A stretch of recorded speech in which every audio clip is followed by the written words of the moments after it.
Para quem não me conhece, eu me chamo Alex Júnior Vicente, eu tenho 26 anos, eu sou da cidade de Limeira, interior de São Paulo.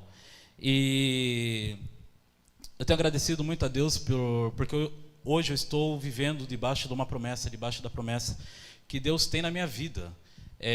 Como eu disse, eu tenho 26 anos, e eu vivo para missões há 9 anos da minha vida. Com 17 anos eu comecei a obra missionária lá na minha cidade e eu ofertei tudo da minha vida até hoje, relacionamento, trabalho, família, para que eu pudesse viver disponível à obra de Deus. E hoje eu queria compartilhar com vocês um pouco daquilo que eu tenho vivido, um pouco daquilo que Deus permitiu com que acontecesse na minha vida, para que eu pudesse me tornar aquilo que eu sou hoje. Eu costumo dizer que, da mesma forma que Deus, Ele escreve histórias lindas para mim, escreve histórias lindas para você, Satanás também tem esse mesmo propósito, esse mesmo desejo de barrar aquilo que Deus tem para nós, escrevendo também a parte da história dele, assim querendo apagar a identidade que Deus gerou em nós, as promessas que Deus tem para nós, para mim e para você. Então talvez aconteceu situações na sua vida onde que você se sentiu perdida, a situação da sua vida onde que você questionou muitas vezes, onde será que está Deus, onde que será que está o agir de Deus. E na minha vida aconteceu várias situações para que pudesse ser apagado aquilo que Deus tinha para a minha vida. Como eu disse, Deus tem promessa para mim, Deus tem promessa para você, de Gênesis a Apocalipse, a Bíblia é recheada de promessa. Só que Satanás, ele não é besta, ele tem uma eternidade toda para destruir a nossa vida, para nos levar junto com ele para o inferno. E eu nasci num lar, lá na cidade de Limeira, numa família conhecida como Família dos 13, que há 40 anos atrás foi considerada uma das piores famílias da cidade. Quem conhece, quem é lá da cidade e é vivo até hoje, há mais de 40 anos, conhece a história da nossa família e tem medo. Acontecem várias situações de eu ministrar em algumas igrejas, e eu falo, eu sou da família dos 13, e a primeira reação da igreja é de espanto, porque é como perguntaram, como Natanael falou na Bíblia, e pode vir algo bom de Jerusalém, Nazaré, né? E pode vir algo bom de Nazaré, é a mesma coisa que eles falam da minha família, e pode vir algo de bom dos 13, e eu fui o primeiro cristão dessa família, e essa família é conhecida por assassinato, sequestro e N situações. Enfim, eu nasci debaixo de uma maldição, eu nasci debaixo de uma história que Satanás tinha escrito para minha família. E, como eu disse, eu nasci num lar muito pobre, onde teve várias situações onde que eu e meu irmão mais velho precisávamos pedir esmola para poder sustentar nossa casa. A minha mãe sempre foi mãe solteira e até os meus 6 anos de idade, mais ou menos, 6 a 7 anos de idade, ela sustentou 6 filhos sozinha, apenas com a ajuda do Bolsa Família, que na época era R$70. Era R$35 por criança. E somente eu e meu irmão mais velho recebia. E até meus 6 anos eu já conhecia a bebida, já conhecia o sexo, já conhecia o cigarro, porque, como eu disse, da mesma forma que Deus tem planos para a minha vida, Satanás também tinha. E desde a minha inocência ele já começou a trabalhar. Eu lembro que uma história que a minha mãe me conta, que eu era criança, muito criança, aí um tio meu, ele bebia. Aí eu comecei a brincar de bêbado. Ele deixou uma garrafa jogada no quintal, aí eu bebi, daí eu moro perto da esquina, e um vizinho me trouxe porque eu estava chorando, não sabia onde que eu moro, uma criança de 6 anos. Por quê? Porque Satanás também tinha uma história para a minha vida. Então ele começou a manchar a identidade que Deus criou para mim desde a minha infância. E talvez você que está me ouvindo, talvez você que talvez esteja em casa, tenha passado por a mesma situação e não entende o agir de Deus, não entende isso que você está vivendo. Foi como eu disse, Deus permitiu na minha vida acontecer situações para que eu pudesse me tornar aquilo que eu sou hoje. No final da ministração vocês vão entender, porque eu sempre vou repetir isso. Aí, quando eu tinha aproximadamente dos meus 7 aos meus 8 anos de idade, aconteceu uma situação na nossa casa, onde que a minha mãe simplesmente tocou fogo na nossa casa. Para quem não tinha nada, perdemos tudo. Aí, meu pai, ele sempre foi um cara muito ausente nas nossas vidas. Aí ele apareceu, nos levou para morar na cidade de Jaú. E nesse momento que eu fui morar em Jaú, eu comecei a sonhar novamente com uma família. Eu comecei a sonhar que agora vou ter uma família como qualquer pessoa normal. Ficamos aproximadamente em torno de uns 6 meses morando bem. Até que meu pai ele se entregou à maconha e a minha mãe se entregou à bebida. E toda vez que ela bebia, ela se tornava muito agressiva, ao ponto que a gente apanhava sem necessidade. E eu comecei a me sentir rejeitado pela minha própria mãe. Eu lembro que uma das vezes, antes de eu sair, eu escrevi um bilhete e deixei em cima da geladeira. E nesse bilhete dizia assim: mãe, hoje eu descobri que eu não sou seu filho, porque você agrada muito mais o meu irmão mais velho do que a mim. Aí naquele momento minha mãe ela percebeu o erro, essa diferença de cuidado e tal. Ela me abraçou, choramos e tal. E ali Deus começou a criar um laço sobre nós. Só que nesse mesmo período, não sei o que aconteceu entre minha mãe e meu pai. E ela e meu irmão mais velho foi morar na rua. Aí como eu sempre fui muito apegado a ela, vai o Alex morar na rua também. E nesse momento que eu morei na rua, Deus colocou pessoas para que pudesse estar cuidando de mim, pessoas para que pudesse estar falando do Evangelho, e foi onde eu tive a minha primeira experiência com o circo. Aí eu ganhei uma bolsa numa escola onde eu faço até hoje circo, já são 17 anos de experiência, e isso é uma ferramenta que Deus me deu para que eu possa usar a favor do Evangelho, através da arte cristã especificamente. Viajamos todo o Brasil, levando o amor de Deus, levando uma alegria. Às vezes estamos em favela, simplesmente brincando, através de uma brincadeira, falando de Cristo. Só que isso foi necessário que eu morasse na rua para que eu pudesse aprender essa técnica. E nesse momento que eu morei na rua, eu vi minha mãe ser abusada sexualmente por homem, por mulheres várias vezes. Foram 3 meses morando na rua, dormindo em lugares onde que era extremamente perigosos, onde que tinha todo tipo de gente que vocês imaginarem. E foram 3 meses. Só que nesses 3 meses também eu vi o agir de Deus, também eu vi o cuidado de Deus, pessoas me falando de Cristo. E uma dessas pessoas sempre me falava de um tal orfanato. Aí, nesses 3 meses ela me falando, eu falei, pô, bora lá falar com a minha mãe. Aí se ela deixar, nós vamos.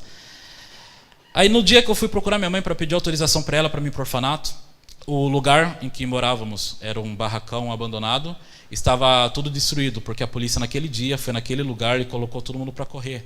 Aí eu fiquei em torno de 1 ano sem contato nenhum com a minha mãe, e eu fui para o orfanato mesmo sem autorização dela. Aí no orfanato eu comecei a me tornar uma criança, não chega ao ponto de depressiva, mas uma criança extrovertida, uma criança tipo quieta, não sorria para nada, não gostava de foto. Só que nesse mesmo instante também eu era uma criança que dava aula, uma criança que fazia teatro, circo, música, tocava música clássica, fazia capoeira. Deus sempre usou a arte para mostrar o agir dele na minha vida. E nesse orfanato também existia um evangelista ali, que sempre foi muito sábio, sempre soube a como lidar comigo. Eu era muito explosivo também, por mais que eu era uma criança quieta, eu era muito explosivo. Quando eu explodia, já era na certeza que era o ataque. Aí foram aproximadamente de 2 anos e meio a 3 anos nesse orfanato. Daí nessa época eu entrei com 9 anos e saí com 12 para 13 anos, lá na cidade de Jaú, interior de São Paulo. Aí eu saí do orfanato, aí eu comecei a sonhar novamente.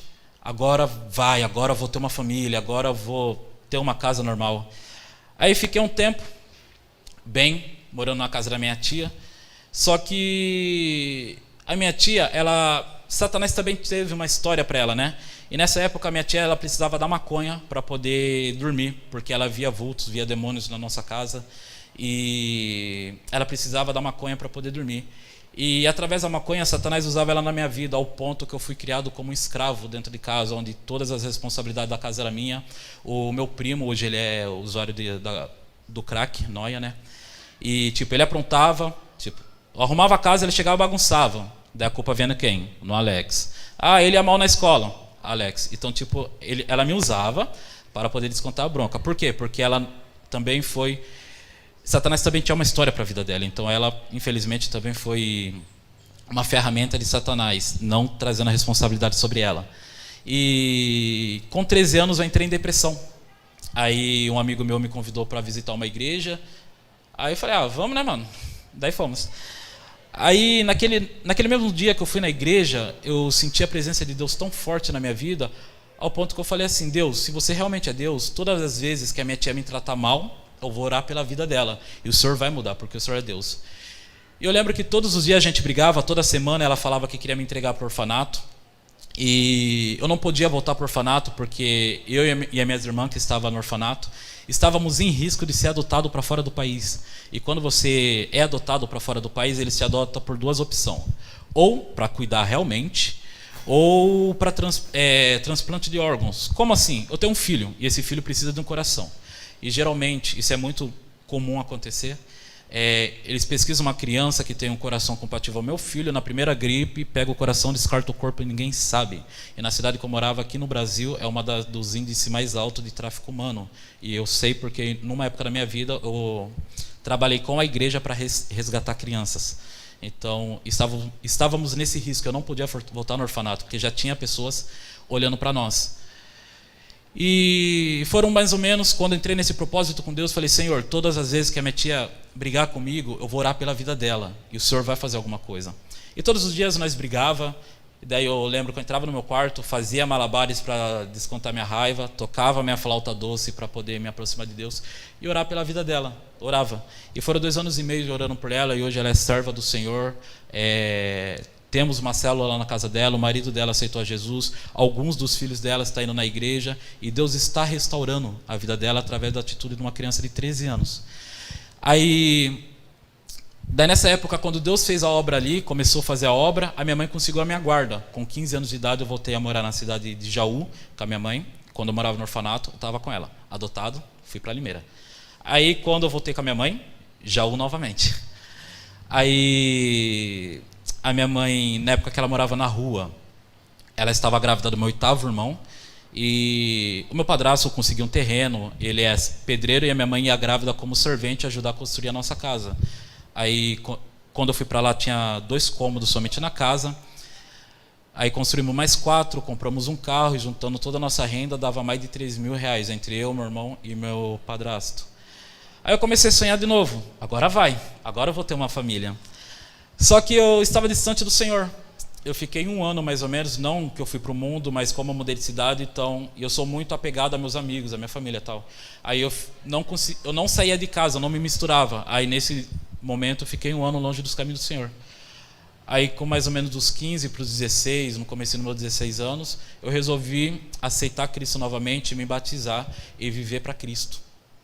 Aí a partir daí as pessoas falam: Alex, palavra de vitória e tal. Só que foi como eu disse, da mesma forma que Deus tem planos na nossa vida, Satanás faz de tudo para manchar. Naquele momento eu comecei a sonhar, eu comecei a gerar planos, comecei a gerar sonhos na minha vida. Só que lembra que eu disse que acontecem situações na nossa vida para que nós possamos nos tornar uma ferramenta a favor do Evangelho?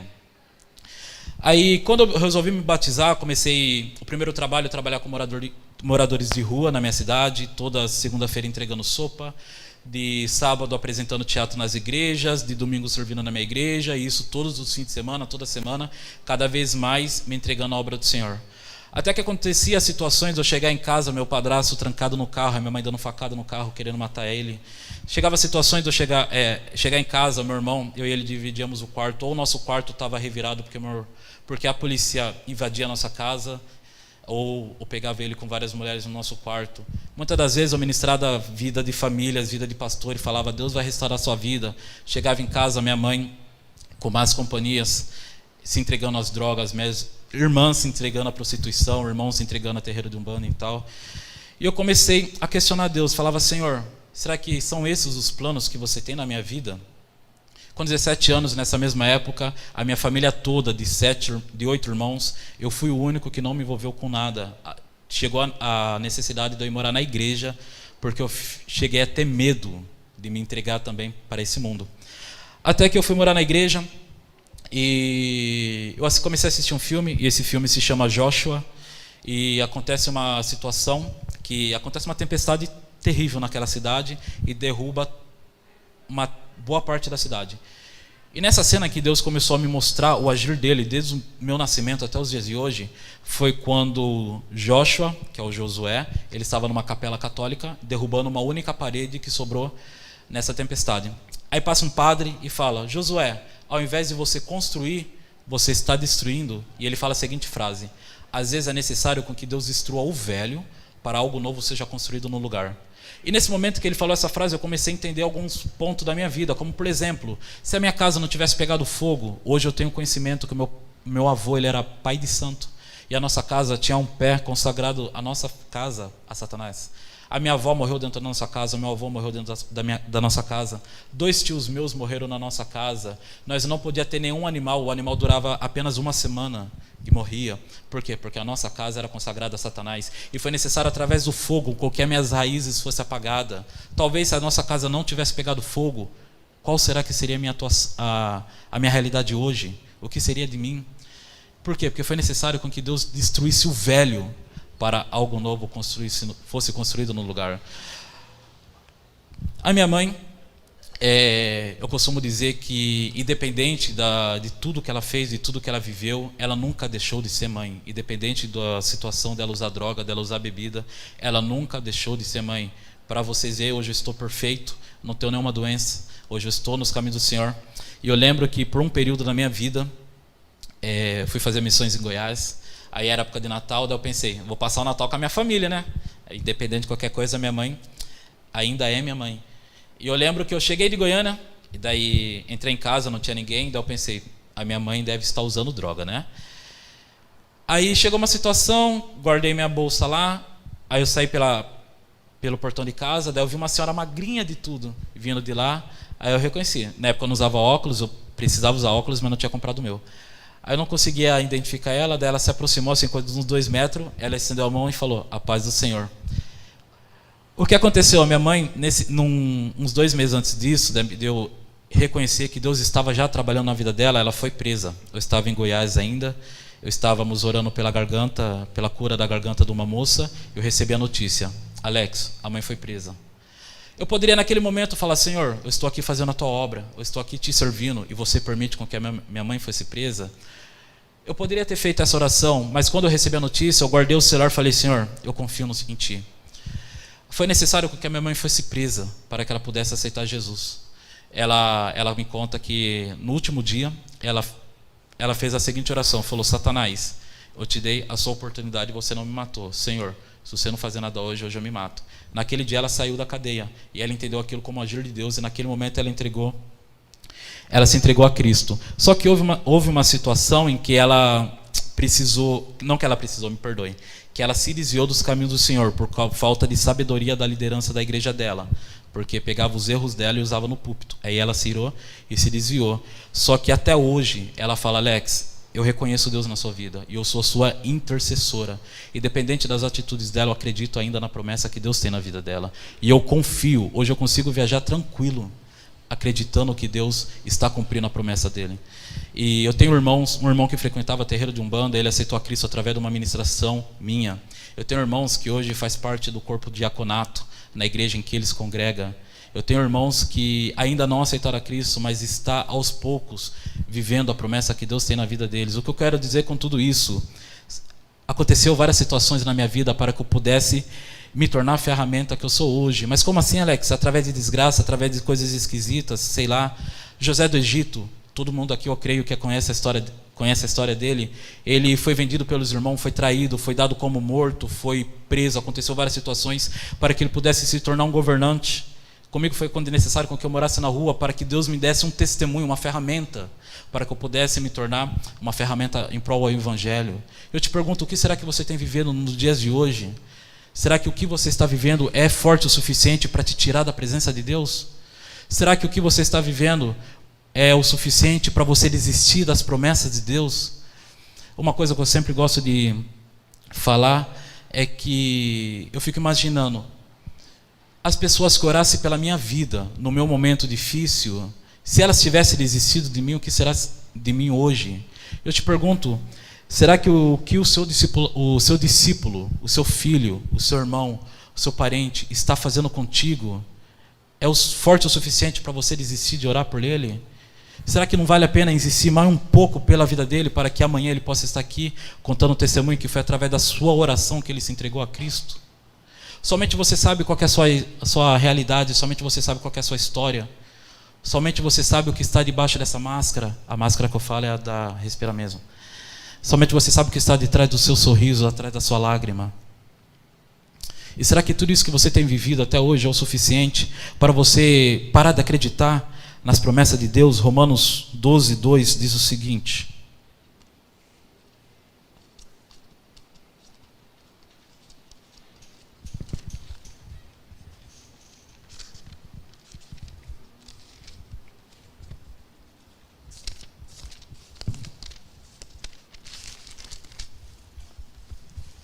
Romanos 12, 2. Rogo-vos, pois, irmãos, pela compaixão de Deus, que apresenteis os vossos corpos em sacrifício vivo, santo e agradável a Deus, que é o vosso culto racional. E não vos conformeis com esse mundo, mas transformai-vos pela renovação do vosso entendimento, para que experimenteis qual seja a boa, agradável e perfeita vontade de Deus. Quando eu entendo sobre você viver essas promessas, experimenteis qual seja a boa, agradável e perfeita vontade de Deus, eu acredito que nós vamos viver essas promessas nessa terra. Não é quando a gente morrer, não é quando a gente deixar essa terra, mas as promessas de Deus estão na nossa vida nos dias de hoje. Mas para que isso possa acontecer, é necessário que eu tenha um posicionamento na presença de Deus, é necessário que eu vista de verdade a camisa que se chama Evangelho, a camisa que se chama Jesus Cristo, e por onde quer que eu esteja, eu também anunciar esse Evangelho, eu também ser representante de Cristo por onde quer que eu esteja. Foi necessário com que eu tivesse esse posicionamento para começasse a viver a promessa de Deus. A primeira vez que eu pude sorrir numa foto, eu tinha 20 anos. Por quê? Porque eu não me sentia merecedor da felicidade, eu não me sentia merecedor do bem-estar, não me sentia merecedor de ser feliz. Ao ponto que eu me desenvolvi na minha vida a bipolaridade, e foi através do Evangelho que eu consigo vencer isso. Mateus 6,33 diz o seguinte, vamos lá abrir Mateus 6,33.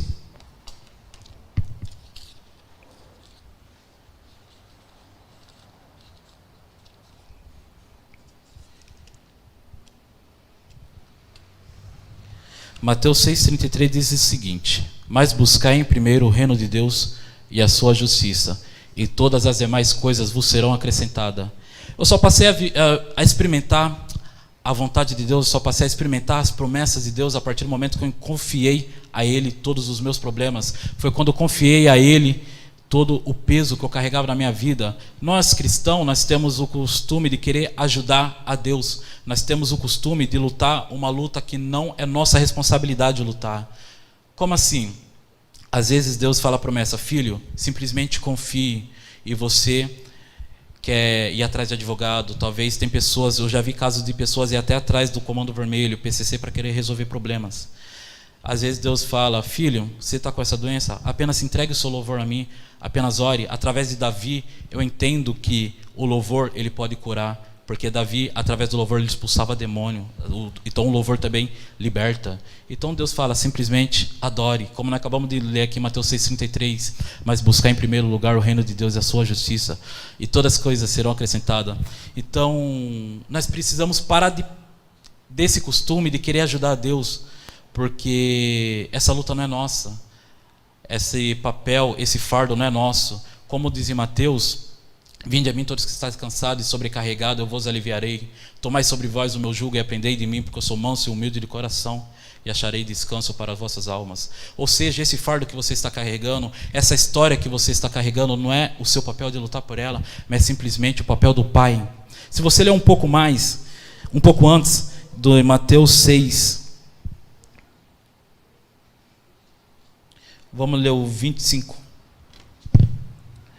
Por isso vos digo, não andeis cuidadoso quanto à vossa vida, pelo que haveis de comer ou pelo que haveis de beber, nem quanto ao vosso corpo, pelo que haveis de vestir. Não é a vida mais importante do que mantimento, e o corpo mais do que o vestido? Olhai para as aves dos céus, que nem semeiam, nem cegam, nem ajuntam em celeiros, o vosso Pai Celestial as alimenta. Não tem de vós muito mais valor do que elas? E qual de vós poderá, com todos os seus cuidados, acrescentar um côvado à sua estatura? E quanto aos vestidos, por que andais solícitos? Olhais para os lírios do campo, como eles crescem, não trabalham e nem fiam. Eu vos digo que nem mesmo Salomão em toda a sua glória se vestiu como qualquer deles. Pois se Deus assim veste as ervas do campo, que hoje existe e amanhã lançada no forno, não vos vestirá muito mais a vós, homens de pequena fé? Não andeis, pois, inquietos, dizendo: que comeremos, ou que beberemos, ou que nós vestiremos, porque todas essas coisas os gentios a procuram.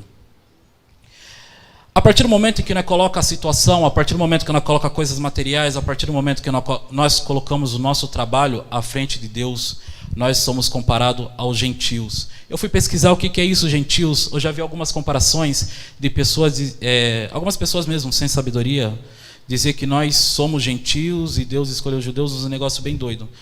Eu fui pesquisar o que é gentil. Gentil quer dizer aquele que cultua o paganismo. Ou seja, a partir do momento que eu coloco qualquer coisa à frente de Deus, eu sou comparado ao gentil. E aqui ele mesmo fala, você acha que Deus, ele cuida tão perfeitamente das aves, ele cuida tão perfeitamente do mato? Você acha que ele não vai cuidar de mim, de você? Mas é necessário o quê? Se você for ler o 33, que é logo o seguinte: mas buscar em primeiro lugar o reino de Deus e a sua justiça, e todas as coisas serão acrescentadas. Então foi como eu questionei um pouco mais atrás: será que essa situação que você está vivendo é muito mais forte daquilo que Deus tem para a sua vida?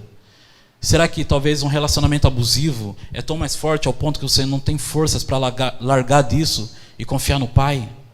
Será que esse trabalho que tem tirado do seu tempo para poder vir congregar, para poder entregar sua vida verdadeiramente a Deus, é muito mais forte do que os cuidados de Deus? Eu gostaria nesse momento que você pudesse fechar seus olhos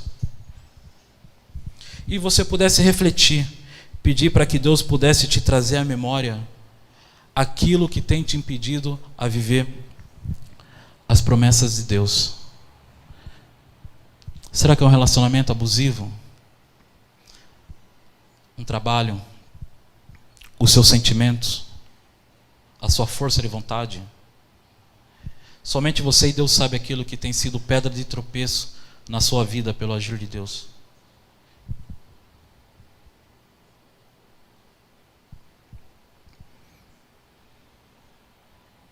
E ao mesmo tempo que você vem pedindo essas coisas para Deus, também peça para que Deus possa te trazer à memória aquela pessoa que você desistiu de orar.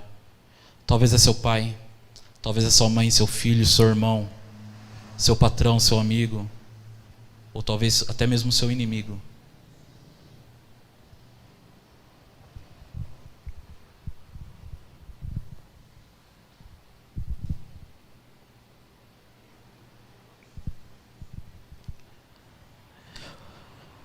Tudo isso é necessário nós refletirmos, nós analisarmos a nossa vida, aquilo que nós precisamos estar em conserto com Deus, porque por causa do cotidiano, por causa do nosso dia a dia, nós esquecemos o maior propósito de Deus ter nos escolhido, que é a vida eterna. Tem muitas pessoas hoje que se converteram e nem sabem o porquê são crentes, nem sabem o porquê são cristãos. Acha que aceitar Cristo é simplesmente para você ter um rolê no domingo, é simplesmente para você ser aceito de uma tribo, de uma comunidade evangélica, ao ponto em que vive o evangelho de uma forma tão rasa, que quando diz eu sou cristão, a primeira reação que a pessoa tem é: você é cristão? Assim, com essa atitude? Eu lembro que quando eu tinha 15 anos eu trabalhava numa firma e tinha um rapaz ali que sempre nos evangelizava, e eu lembro que estava eu e um amigo sentado e ele veio falar de Jesus para nós, esse rapaz.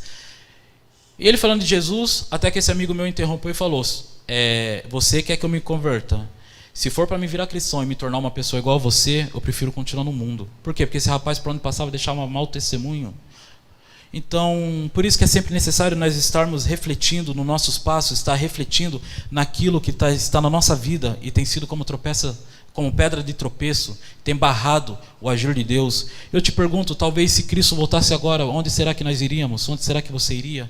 Onde será que, para onde que eu iria? Seria para o céu ou seria para o inferno? Mas você pensa assim: Alex, eu sou uma pessoa que vai todos os dias na igreja, eu sou uma pessoa que oro todos os dias, eu sou uma pessoa que está o tempo todo, o tempo todo na igreja e tal. Mas eu te pergunto, agora, quantas pessoas você já ganhou para Cristo nessa caminhada? Será que você participa dos evangelismos que a sua igreja faz? Será que você realmente faz de coração aquilo que o seu pastor fala? Você sabia que o simples fato de você fazer nada já é um pecado? Como assim? Vamos lá em Tiago 4,17.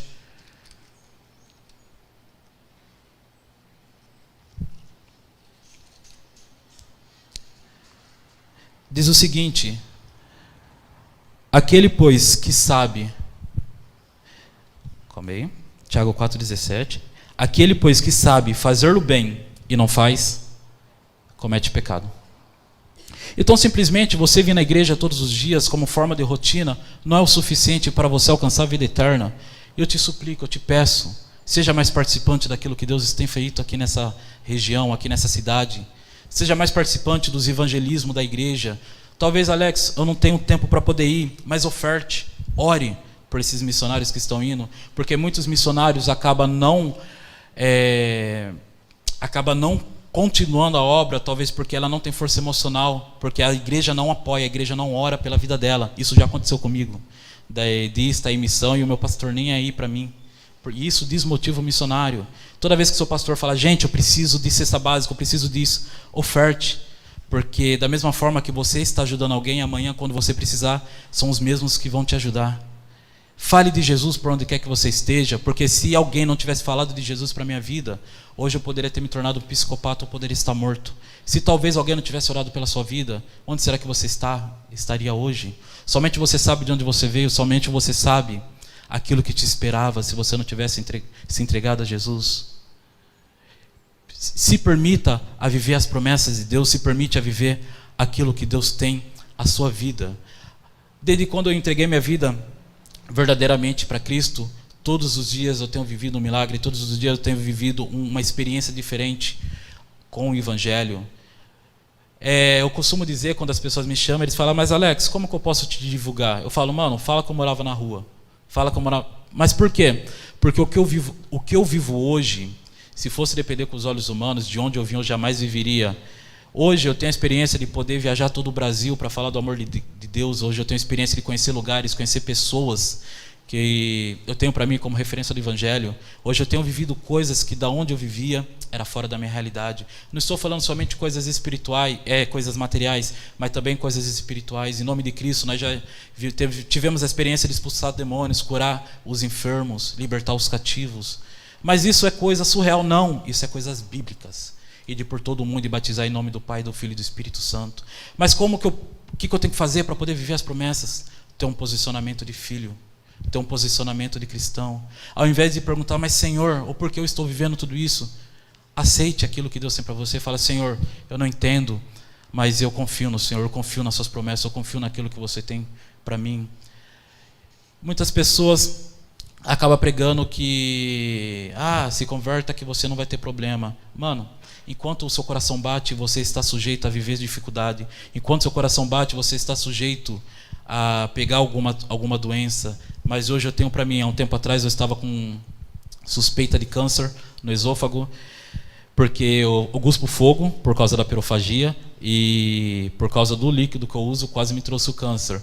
Naquele momento eu poderia murmurar, falar, Senhor, porque eu, Senhor. Mas eu entendi que era mais uma oportunidade que Deus estava me dando para que eu pudesse ter testemunho também sobre a cura. Estávamos em Goiânia ministrando, aí o meu líder chegou em mim e orou pela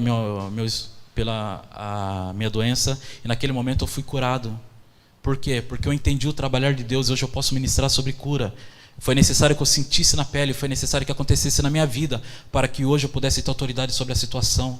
Então talvez aquilo que você perdeu, aquilo que a vida ou o próprio Deus tirou da sua vida, não foi para te ver na lama, mas foi para que você pudesse se tornar a ferramenta que Ele precisa em prol ao Evangelho. Talvez aquele relacionamento que você perdeu lá na infância, que você sofreu muito. Se você não tivesse perdido hoje, você não teria essa esposa abençoada, não teria esses filhos abençoados. Se você não tivesse perdido talvez um trabalho, você não teria a oportunidade hoje de poder estar onde você está hoje. E se você está desempregado, aproveite esse momento para poder estudar, para poder gerar em você um empreendedor. Eu não trabalho há 9 anos, eu vivo para a obra. Só que eu preciso comer, né? Que não é sempre que a gente ganha oferta, não é sempre que a gente tem algum apoio. Só que nesse momento, hoje, eu tenho lutado para poder investir, fazer investimento, comprar material, vender. Lutar também pelo meu lado profissional, né? Porque um dia eu quero constituir família, quero ter meus filhos. Ou seja, não permita com que Satanás venha barrar aquilo que Deus tem na sua vida. Porque dificuldades vamos passar. Enquanto seu coração bate, você vai passar dificuldade. Para ficar doente, basta ter saúde. Mas busque entender aquilo que Deus quer fazer diante dessa situação. Então, vamos ser um pouco mais gratos. Vamos permitir com que Deus possa fazer o agir dele na nossa vida. Em vez da gente perguntar, Deus, por que disso? Vamos entender, Deus, o para quê disso. Pois é necessário, às vezes, com que Deus tire o velho para algo novo seja construído no lugar. Amém? Vocês estão entendendo até aqui? Amém? Eu tenho certeza que quando você orou para Deus, para que Ele pudesse trazer no seu coração aquilo que você precisa se consertar, Porque lembrando que tudo isso, o seu pastor pagar o preço por você, você vir todos os dias aqui na igreja, você fazer evangelismo, o propósito maior é para que eu e você possamos viver eternamente com o Pai. Então não permita com que talvez a dificuldade, o cansaço, o sono, venha calar sua boca, venha calar aquilo que Deus tem para fazer na sua vida. Então, eu quero te motivar nessa noite com que você possa entregar isso que está te preocupando, isso que tem tirado o seu sono, isso que tem te feito chorar, às vezes escondido. Entregue para Deus, pois é como diz em Mateus: vinde a mim todos que estáis cansados e sobrecarregados, eu vos aliviarei. Somente você e Deus sabe aquilo que passa no seu pensamento quando você coloca a cabeça no travesseiro. Talvez você possa estar enfrentando a depressão, talvez você possa estar enfrentando a bipolaridade, vários problemas aí, ansiedade, doenças, e você não sabe com quem chorar, você não sabe com quem gritar. Eu te indico, procure seu pastor, procure a Deus, pois eu tenho certeza que eles vão te ajudar. Não permita sofrer sozinho, não permita com que Satanás venha escrever uma nova história para você, mas permita com que Deus apague o velho para que algo novo seja construído no lugar. Se coloca de pé, por favor, Ministério do Louvor puder.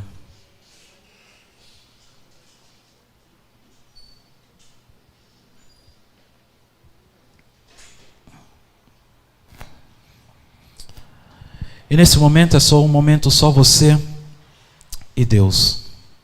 O que será que tem tirado a tua paz? O que será que tem te impedido a crescer, a ser feliz? Aquilo que tem tirado a sua alegria, aquilo que tem te trazido tristeza?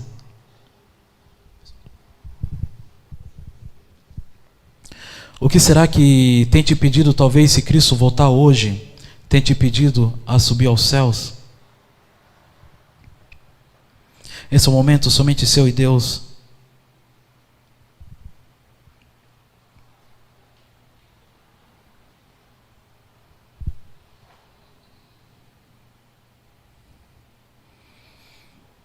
Deus Pai Todo-Poderoso, Deus, que o Senhor possa nesse momento trocar na nossa mente, tocar nos nossos sentimentos e nos trazer à memória, Pai, aquilo que tem nos impedido a alcançar a salvação, aquilo que tem nos impedido, Papai, a crescer na sua presença, a ser luz sobre essa terra. Em nome de Jesus, Papai, que o Senhor possa nos trazer à nossa mente, as nossas atitudes que têm sujado as nossas vestes. Que o Senhor possa nos trazer na nossa mente, meu Pai, atitudes que temos feito, que têm apagado a Tua imagem na nossa vida. Aquela atitude que nos impede de ser a Tua imagem, a Tua semelhança. Oh Deus, nos traga à nossa mente, Papai, momentos em que vivemos, em que acabou nos ferindo emocionalmente, momentos em que vivemos que acabou barrando, travando o nosso ministério ao ponto em que eu não consigo mais abrir a boca para Te orar, para Te louvar, a Teu nome clamar, Pai. Em nome de Jesus, Papai, que o Senhor possa nos trazer à mente aquela situação, Pai, que nos fez falar palavrão, aquela situação que nos fez manchar a nossa língua, Deus. Aquela situação em que talvez fomos usados por Satanás, Pai, em nome de Jesus.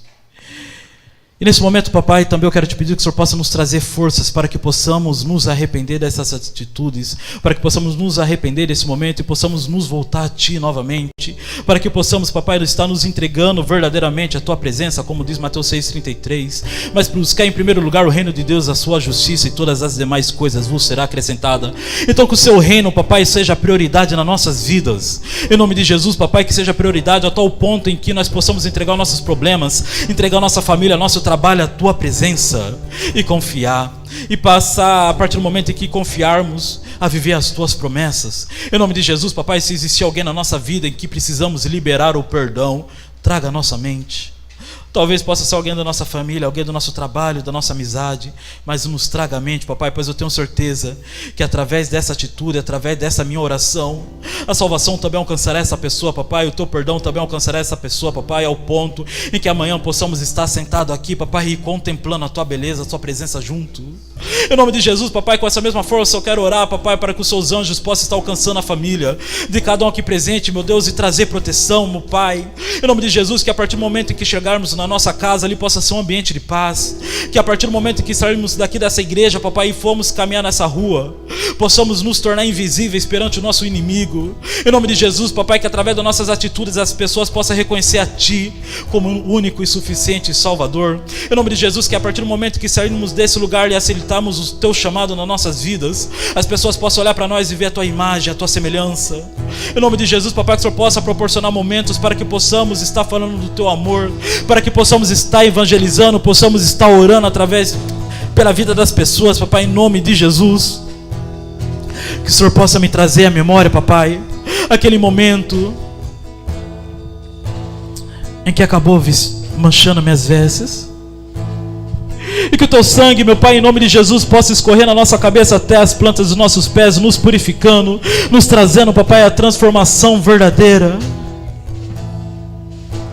Em nome de Jesus, papai, eu venho te pedir também que o Senhor venha nos trazer, meu Pai, autoridade sobre essa situação da nossa vida. Em nome de Jesus, e que possamos entender o Teu agir, possamos entender aquilo que o Senhor quer nos ensinar. E eu te pergunto, igreja, qual é o momento que tem te atrapalhado, qual é o momento que tem te feito chorar nas madrugadas? Santo, santo, santo é o Teu nome, Jesus. Santo é o Teu nome, Senhor.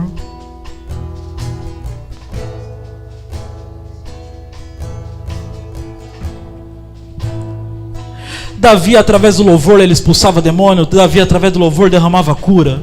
Através do louvor, eu e você somos capazes de fazer coisas grandiosas, dependendo de Deus.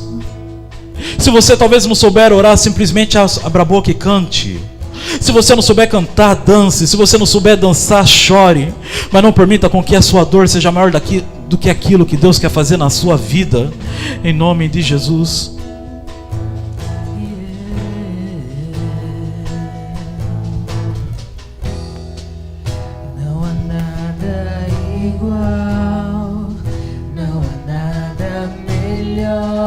Será que é seu filho rebelde que tem tirado a tua paz? Será que é sua esposa, sua esposa, seu irmão, seu colega, seu amigo?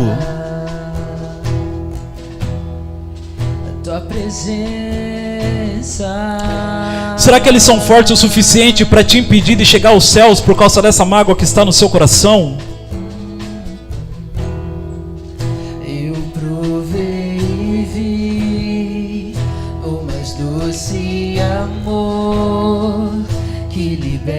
O meu ser e a vergonha desfaz. A Tua presença. Será que você pode convidar o Espírito Santo para que pudesse estar tomando tua causa? Para que ele possa estar habitando no teu lar? Para que ele possa estar vindo fazer parte da tua vida verdadeiramente?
quero fazer uma pergunta para a igreja. Você não sabe qual é a realidade dessa pessoa que está do seu lado? Eu quero fazer um ato profético. Talvez você não sabe se essa pessoa que está sentada do seu lado, que está sentada na sua frente, essa pessoa que está nesse mesmo ambiente conosco, o que se passa no seu pensamento, o que se passa na sua casa. E talvez ela veio para a igreja com o desejo no coração de que esse seria a sua última vez na casa de Deus.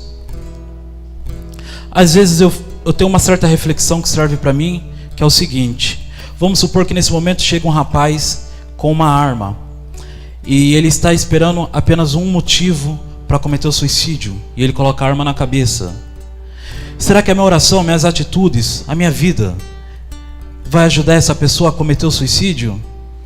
Ou vai levar salvação sobre a vida dessa pessoa? Isso é uma reflexão que eu tenho para mim, que tem me ajudado muito nas minhas palavras, na minha vida. E é o mesmo que talvez essa pessoa esteja vivendo agora. Você não sabe qual é a situação que essa pessoa vive, e ela só precisa do teu abraço, só precisa da sua oração, para que o suicídio não faça parte da vida dela, para que não o leve à morte. Eu queria te motivar para que você pudesse, se possível, formar duplas com essa pessoa que está próximo de você. Eu quero te dar a missão que você possa orar pela vida dela tudo aquilo que você gostaria que Deus fizesse na sua vida, porque eu acredito que aquilo que eu profetizo, aquilo que eu lanço pela minha boca, antes de acontecer na vida daquela pessoa, acontecerá primeiro comigo. Então, que você possa estar intercedendo pela vida dessa pessoa.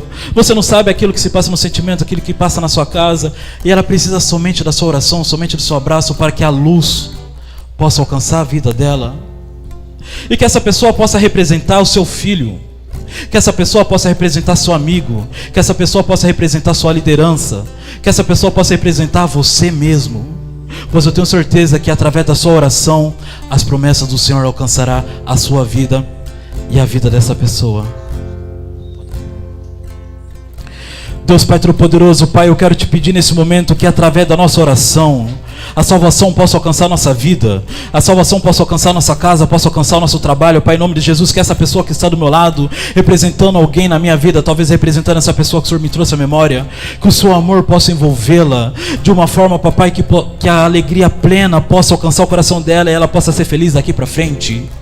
Em nome de Jesus, meu Pai, que da mesma forma que o Senhor restaurou a minha vida, que o Senhor tem restaurado a minha família, o Senhor possa alcançar a vida de cada pessoa que está aqui, meu Pai, pois o Senhor sabe, aquela pessoa que tem orado todas as madrugadas, chorado na Tua presença, porque não sabe se o filho vai voltar vivo, não sabe se o marido vai voltar vivo para casa. Em nome de Jesus, meu Pai, se existe alguém nesse ambiente que está em depressão, que tem algum problema emocional, que tem afastado da Tua presença, Pai, em nome de Jesus, que o Seu amor, o Seu gozo, o Seu pranto possa alcançar a vida dessa pessoa, a Sua alegria possa alcançar essa vida da pessoa, meu Pai, e a Sua presença seja a prioridade sobre ela. Em nome de Jesus, meu Pai, que onde quer que essa pessoa esteja, a Sua alegria possa ir contigo, a Sua presença possa ir contigo, meu Pai, em nome de Jesus, aquilo que Satanás decretou sobre a vida dela, que seja apagada, em nome de Jesus, e lançada no inferno, e as Suas promessas possam passar a se cumprir na vida dessa pessoa. Em nome de Jesus, meu Pai, não importa aquilo que o mundo diga para a vida dos Teus filhos, o importa é aquilo que o Senhor diz sobre nós.